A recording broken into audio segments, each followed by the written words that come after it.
Hello guys, welcome back to our YouTube channel. Today we will discuss Albert Camus The Stranger. So first we start with the introduction. Albert Camus ने ये novel 1942 में लिखा था और इस novel के दो पार्ट्स हैं।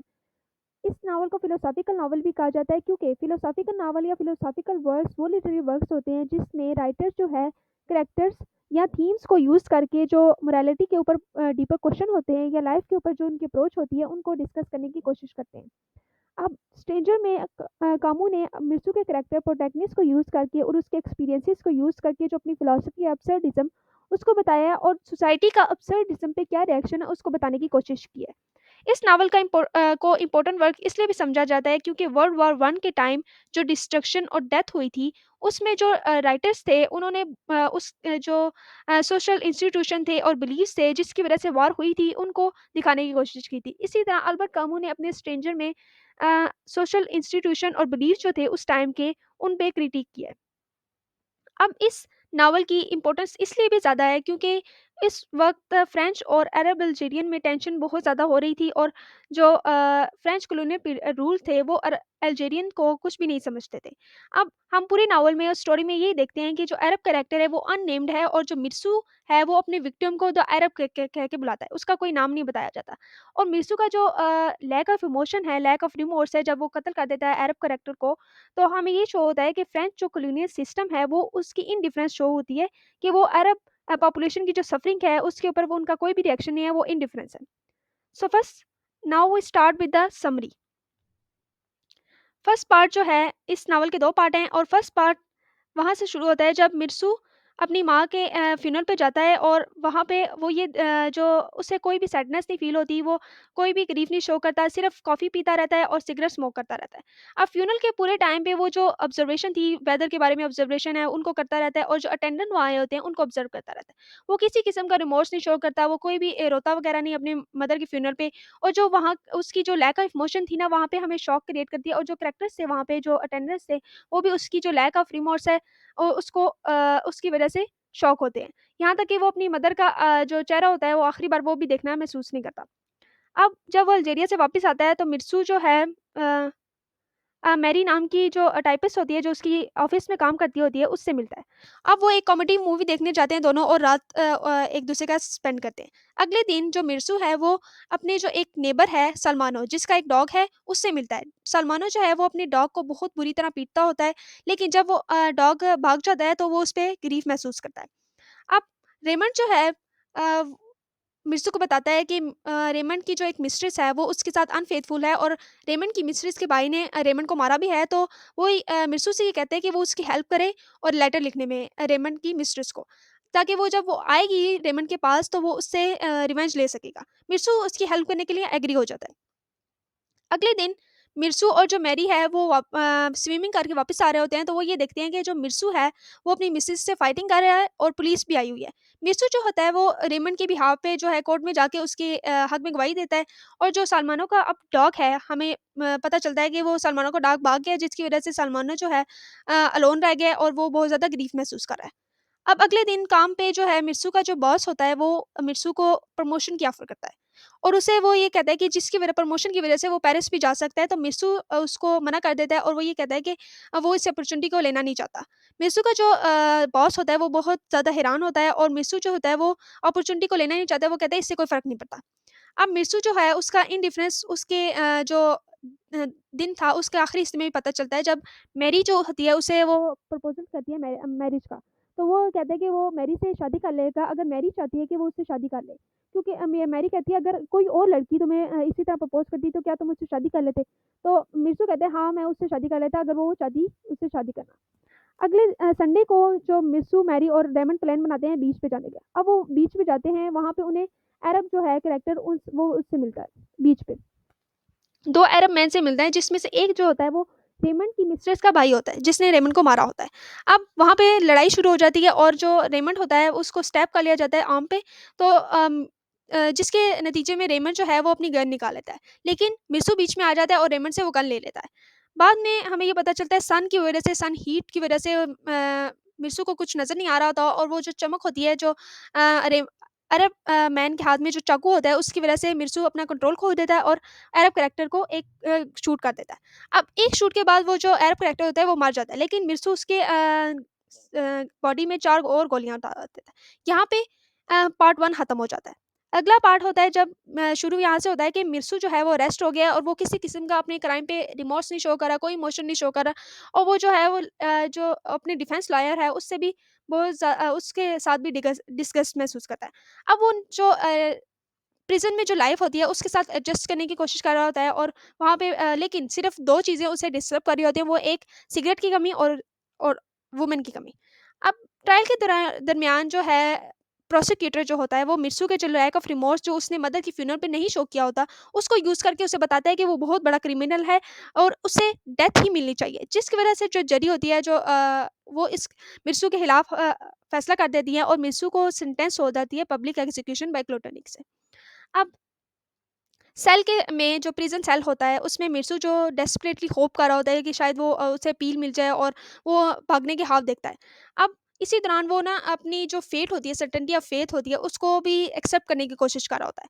मिर्सू जो होता है, वो सो नहीं पाता और हर सुबह उसे ये लगता होता है कि शायद इस दिन उसे फांसी पर चढ़ाया जाए और उसे ऐसा सेंटेंस दी जाए, पब्लिक एग्ज़ीक्यूशन। अब जो मिर्सू प्रिज़न चैपलन होता है, वो उसके पास आता है और उसके 2-3 दफ़ा जो है मिर्सू से मिलने की कोशिश करता है, लेकिन मिर्सू उसे रिफ्यूज़ कर देता है, तो मिर्सू उसकी इजाज़त के बगैर ही आ जाता है अगली दफ़ा। अब उनके दरमियान जो है एथियसिज़्म और गॉड के बारे में बातें होती हैं, तो मिर्सू ये उससे कहता है कि वो किसी किस्म का सिन पे अपनी फ़ॉरगिवनेस नहीं शो करेगा और ना ही कोई किसी डेटी के सामने अपना सर झुकाएगा बिकॉज़ क्योंकि वो किसी डेटी को मानता ही नहीं है। वो अगर किसी डेटी को मानता ही नहीं है, तो फिर उसको फ़ॉरगिवनेस की क्या ज़रूरत है?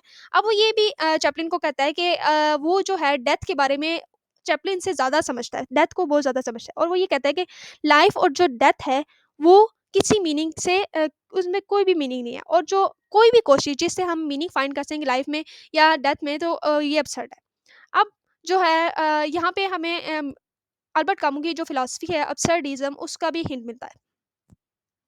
जो प्रीस्ट होता है वो उसे मिर्सू पे बहुत ज़्यादा अफ़सरदा होता है, उसकी रिएक्शन पे बहुत ज़्यादा अफ़सरदा होता है और उसको छोड़ के चला जाता है और मिर्सू जो है वो जो स्टार्स होते हैं, जो नज़र आ रहे होते हैं उनको देखता है और वो लेकिन जो स्टार्स होते हैं वो एपाथेटिक होते हैं उसी की तरह, बिल्कुल उसी की तरह इंडिफरेंट होते हैं। Next are the characters of the novel.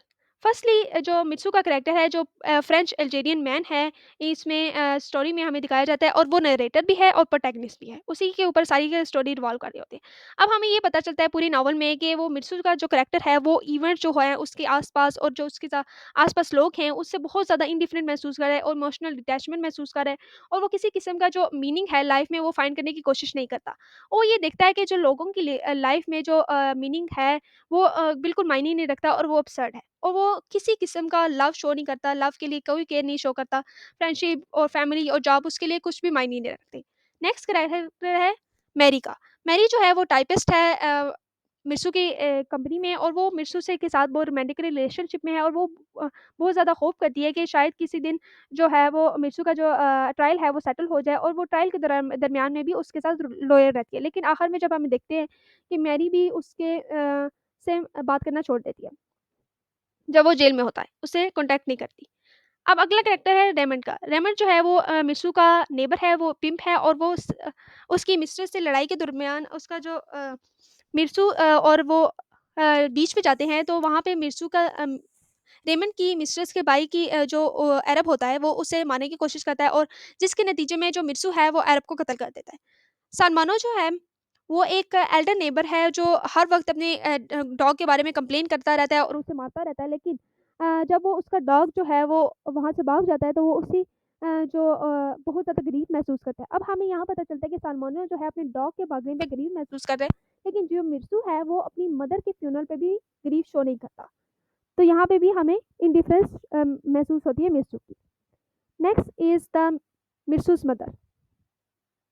मिर्सू की जो मदर होती है वो हमें पता चलता है नॉवल के बिगिनिंग में कि वो फ़ौत हो गई हैं और वो 3 साल का अरसा उन्होंने नर्सिंग होस्ट में गुज़ारा है।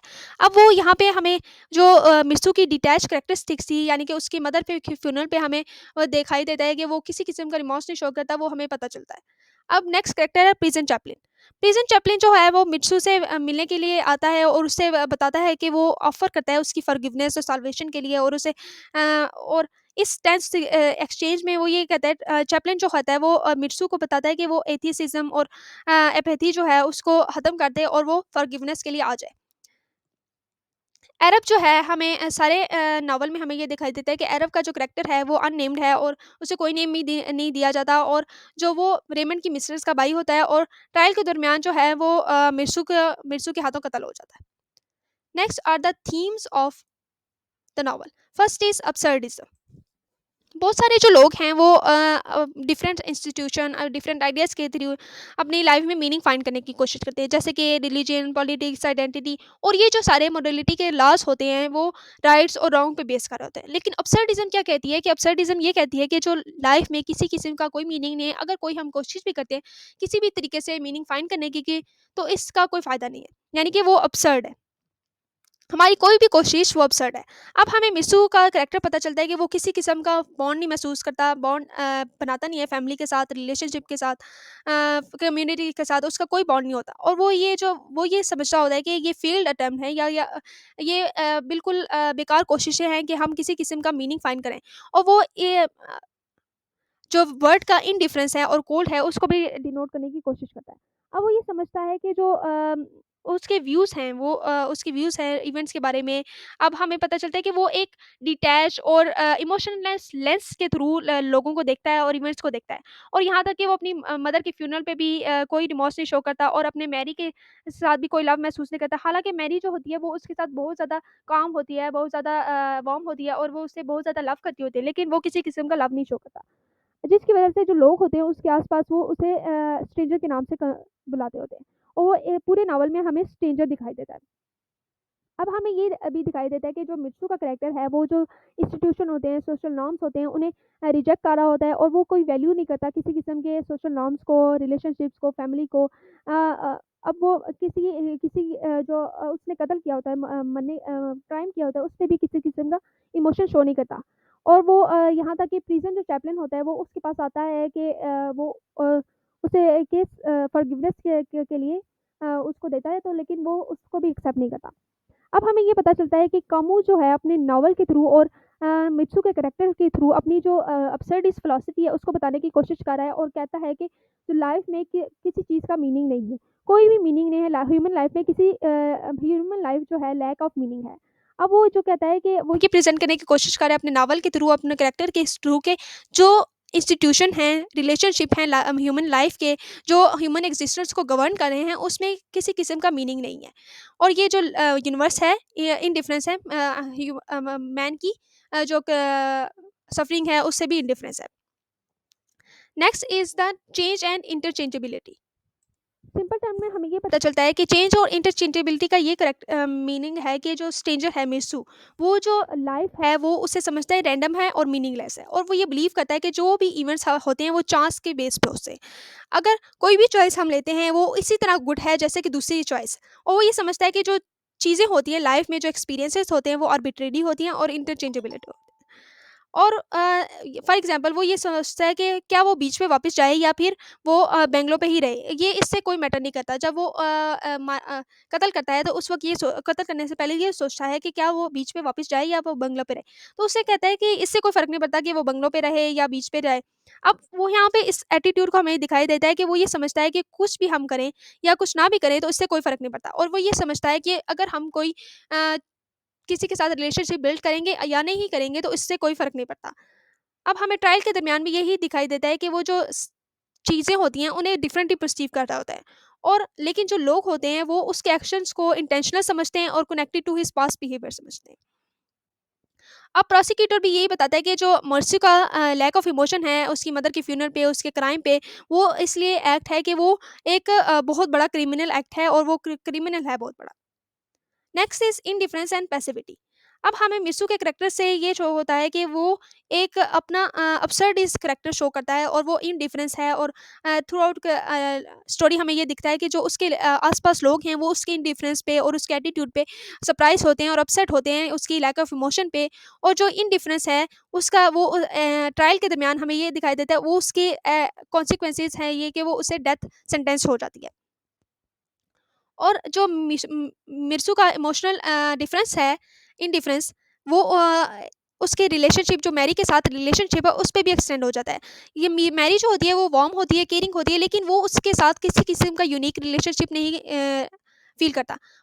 When she asks if he loves her, he responds that it doesn't matter much to him, that he probably does not love her.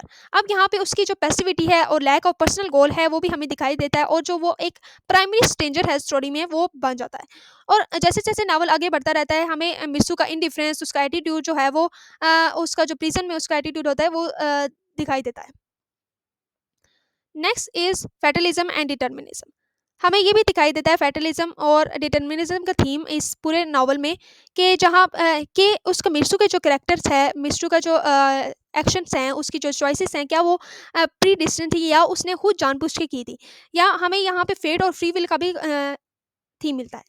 Next is social conformity and judgement. अब यहाँ पे जो novel है वो critic करता है social norms और expect judgemental nature of society को। अब मिर्सू जो है उसका ट्रायल जो है वो उसके जो पास्ट कॉन्सिक्वेंसेज होते हैं, उसने पास्ट जो किए होते हैं उस पे बेस्ड होता है। उसका सारे ट्रायल में हमें ये दिखाई देता है कि जो सारा ट्रायल है वो उसके जो पास्ट एक्शन होते हैं उसको दिखाई देता है, ना कि उसका जो क्राइम होता है उसको तो वो डिस्कस ही नहीं करते, बल्कि जो उसका पास्ट लैक ऑफ इमोशन है उसको ही डिस्कस करते रहते हैं, और उसी पे वो उसको डेथ सेंटेंस दे देते हैं। अब अगला है इमोशनल एम्प्टीनेस। मिस्टर का जो इमोशनल डिटैचमेंट है वो पूरे नावल में हमें दिखाई देता है, और वो एम्फसाइज करता है कि सुपरफिशियलिटी ऑफ इमोशन। अब वो ये जो नावल है वो चैलेंज कर रहा है कि जो ट्रेडिशनल जो नोशंस हैं इमोशनल एक्सप्रेशन के, और जो इमोशनल वैल्यूज़ के, तो उसको क्रिटिक करता हुआ दिखाई देता है।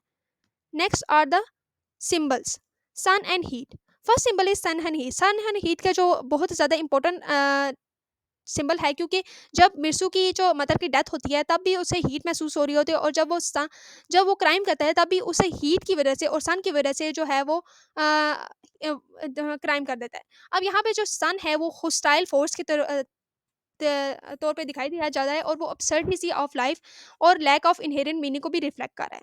नेक्स्ट इज बीच। बीच का जो सिंबल है वो रिकरेंट सेटिंग है नॉवल में, और ये रिप्रेजेंट करता है कि जो एस्केप है मिर्सू का। मिर्सू है वहाँ पे जाता होता है बीच पे कि वो पीस फाइंड करने, और जो है वो स्टोर, लेकिन जो अरब जो होता है मर्डर वहाँ पे, वो भी वहीं पे बीच पे होता है उससे।